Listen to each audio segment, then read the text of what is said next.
Yes, welcome back to physics classes by Mukesh Pagadiya. अभी हम पढ़ने वाले हैं ओम का नियम। ठीक है, तो देखें आप ओम का नियम। एक जर्मन वैज्ञानिक थे जिन्होंने सन 1828 में एक नियम का प्रतिपादन किया और इस नियम में उन्होंने क्या किया कि किसी चालक में जो प्रवाहित होने वाली धारा है वो किस प्रकार से उस पर डिपेंड करती है। ठीक है, तो जर्मन वैज्ञानिक थे वैज्ञानिक जीएस ओम।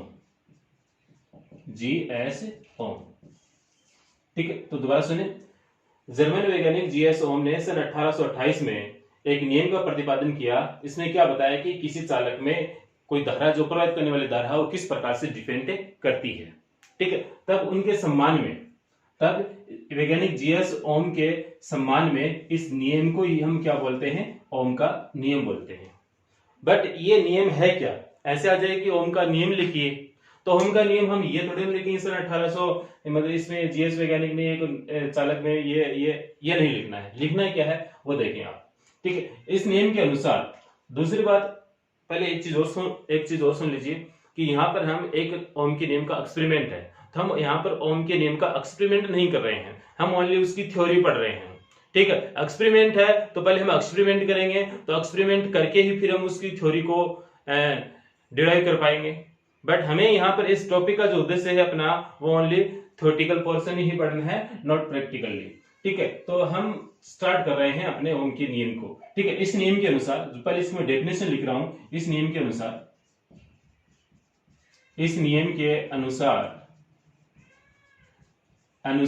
किसी चालक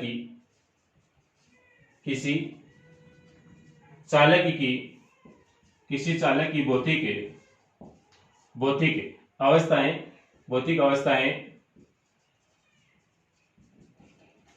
अवस्थाएं जैसे चालक की लंबाई, चालक का ताप, चालक का जो पदार्थ है उस पदार्थ की प्रकृति और अनुप्रस्थ काट क्षेत्रफल एवं अनुप्रस्थ काट क्षेत्रफल। ठीक है, दोबारा देखें एक बार। इस नियम के अनुसार किसी चालक की भौतिक अवस्थाएं, ये भौतिक अवस्थाएं नियत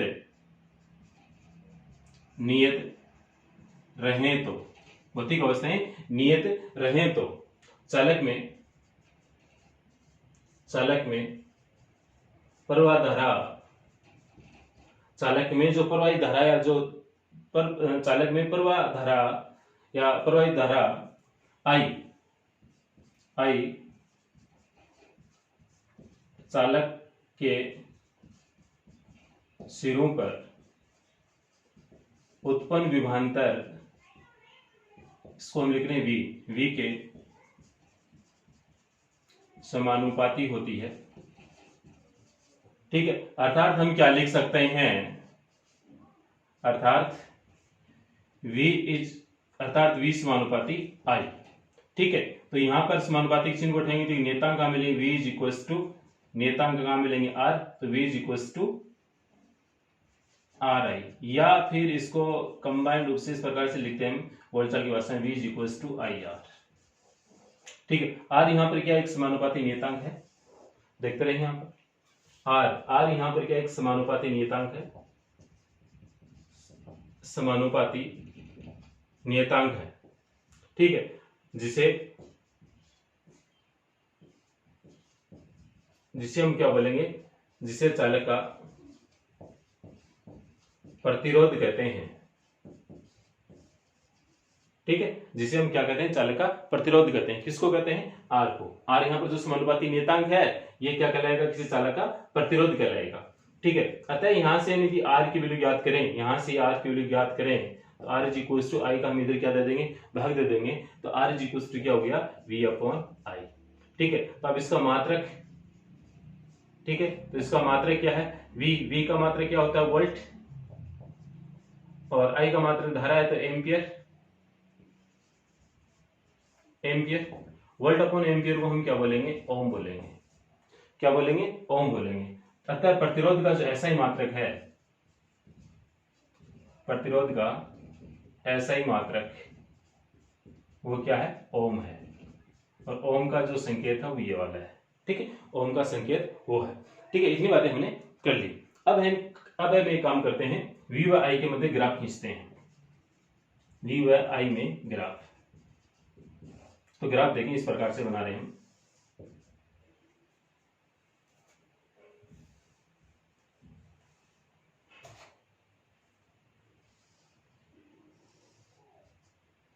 ये आपका V और ये आपका I, इधर आपका विभवांतर और इधर आपका क्या है, I, यानी कि किसी चालक पर आरोपित विभवांतर हम इधर ले रहे हैं और उसमें जो प्रवाहित धारा है किसी चालक में वो इस एक्सेस के अनुदिश ले रहे हैं, ठीक है। तो यहाँ पे हमें पता है कि ये दोनों क्या है, एक दूसरे के क्या है, समानुपाती है, ठीक है। तो समानुपाती का ग्राफ क्या होता है, एक सीधी लाइन, तो ये सीधी लाइन, यहाँ पर आप लिख सकते हैं V समानुपाती I।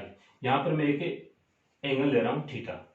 यहाँ पर यदि हम थीटा का वैल्यू ज्ञात करें तो टेन थीटा का सूत्र क्या होता है, लंब बटा आधार। तो यहाँ पे लंब का काम कौन कर रही है, ये वाली अक्ष, तो लंब कितना है V, और आधार का काम कौन कर रहा है, I, तो V अपॉन I। और V अपॉन I को हम क्या लिख सकते हैं, V अपॉन I को हम क्या लिख सकते हैं, कैपिटल R लिख सकते हैं। तो टेन थीटा क्या है, टेन थीटा किसी भी जो ग्राफ का होता है वो उसकी ढाल को शो करता है, ठीक है, उसकी ढाल को व्यक्त करता है, ठीक है। यानी कि tan theta is equal to क्या लिख सकते हैं, ढाल।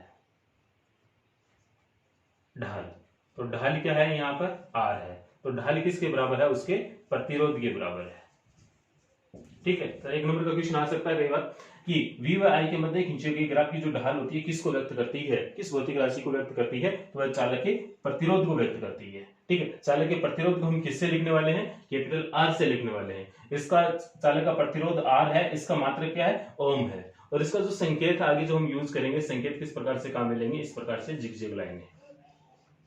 ये क्या है, किसी चालक के प्रतिरोध R को शो करने वाला संकेत है, ठीक है। संधारित्र को किस प्रकार से इंडिकेट करते हैं, इस प्रकार से C लिखते हैं, ये संधारित्र है और ये क्या आपका प्रतिरोध है।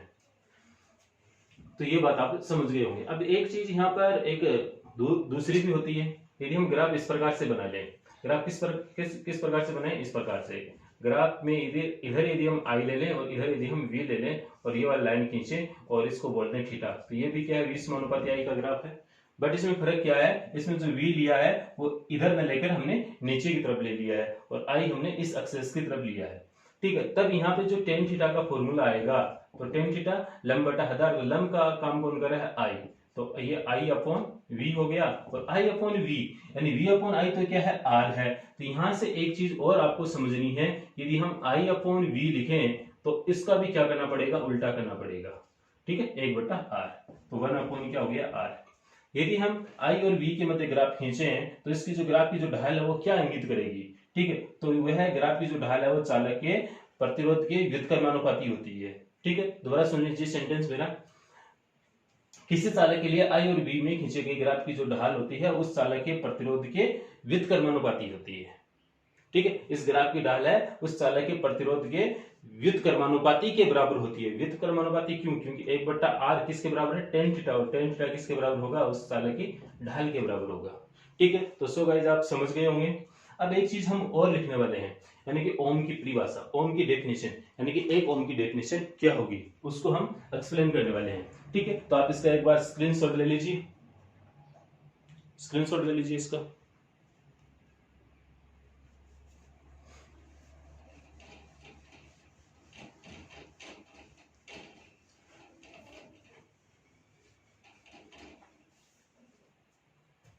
देखें ओम, एक ओम की परिभाषा, इससे समझने से पहले हम एक फॉर्मूला लिख रहा हूं, R is equal to V upon I। यदि V का मान यदि हम 1 वोल्ट करते हैं और I का मान हम क्या करते हैं, 1 एम्पियर कर दें, क्या करते हैं, 1 एम्पियर कर दें, ठीक है। तो 1 को 1 से डिवाइड करेंगे तो आंसर क्या आएगा, 1 आएगा, ठीक है। वोल्ट अपॉन एम्पियर क्या है, ओम है, तो ये क्या आ गया, 1 ओम, ठीक है। तो 1 ओम क्या है, यदि आपके पास में कोई चालक है, ठीक है, और यदि आप चालक के सिरों पर यदि आप 1 वोल्ट आरोपित कर रहे हैं और 1 वोल्ट आरोपित करने से इसमें से जो गुजरने वाली धारा है वो कितनी हो जाए, 1 एम्पियर हो जाए, तो इस चालक का जो प्रतिरोध होगा वो R इज इक्वल टू कितना होगा, 1 ओम होगा। तो देखें आप एक ओम की परिभाषा, किसी चालक के सिरों पर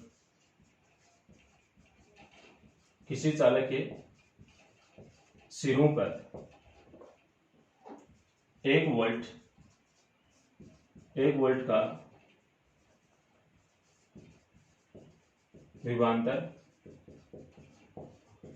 आरोपित करने पर 1 वोल्ट का विभवांतर आरोपित करने पर चालक में प्रवाहित धारा 1 एम्पियर हो तो उस चालक का प्रतिरोध 1 ओम होगा। ठीक है, तो सो गाइस आप ये वाली डेफिनेशन लिख लें। ठीक है, बस सिंपल ही है, कोई ज्यादा कोई खास बातें नहीं है। उम्मीद करता हूं कि आपको ये बात समझ में आ गई होगी। बट कई बार एग्जाम में 1 नंबर का क्वेश्चन आता है, यानी 12th क्लास में ओम का नियम कोई पूछे ना पूछे, बट इससे संबंधित कुछ बातें हैं वो आपसे जरूर पूछी जाती हैं, क्योंकि ओम का नियम आप 10th क्लास में भी वैसे पढ़ चुके हैं। ठीक है, अब तो 12th क्लास के लिए आप ओम का नियम थोड़ी ना पूछा जाएगा, बट आपको पता होना चाहिए कुछ और चीजें होती है, उनको पढ़ने के लिए, उनको समझने के लिए आपको ओम के नियम का जो बेसिक है वो कॉन्सेप्ट आपको पता होना चाहिए। ठीक है, कई बार बोर्ड के एग्जाम में क्वेश्चन आ चुका है इस प्रकार का, जैसे मैं क्वेश्चन यहाँ पे आपको डाल रहा हूँ एक क्वेश्चन। ठीक है, ये क्वेश्चन है, आपको एक ग्राफ दिया गया है और ग्राफ किस मध्य खींचा गया है, V व I में। ठीक है, इस ग्राफ की सहायता से आपको चालक का प्रतिरोध यानी कि R का मान ज्ञात करना होता है। तो ग्राफ सो गाइस इस प्रकार से है, ये है, इधर मैं ले रहा हूं धारा I, इसमें ले रहा हूं एम्पियर में, और इधर जो मैं वैल्यू जो इंडिकेट करूंगा वो विभवांतर ले रहा हूं, किसमें ले रहा हूं, वोल्ट में ले रहा हूं। ठीक है, तो यहाँ पर हम बराबर डिवाइड कर रहे हैं, इतना डिवाइड। ठीक है, बराबर डिस्टेंस पे हम डिवाइड कर रहे हैं इनको। ठीक है, तो अब इसके सीध में ये बिल्कुल लाइन स्ट्रेट होनी चाहिए। यदि आपको कोई लाइन स्ट्रेट नहीं लग रही, कोई लाइन आपको सीधी नहीं दिख रही है, टेढ़ी दिख रही है, तो आप उसको सीधी समझें।